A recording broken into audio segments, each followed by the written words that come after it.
Hi, I'm Don, and this is The Hobbyist Geek.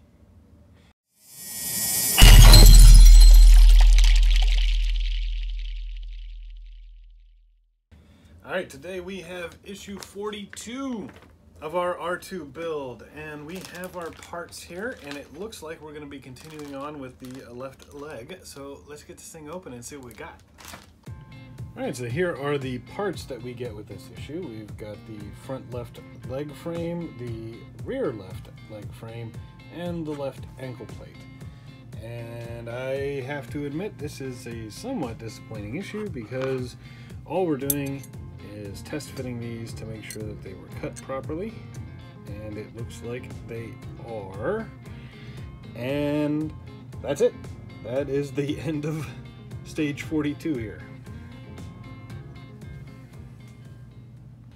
So that was a rather disappointing issue.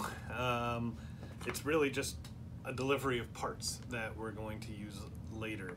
But I am looking forward to completing the left leg and for that matter the rest of the model. So progress. If you like the video, please remember to like, share, and subscribe, and we will see you next time. Have a great day.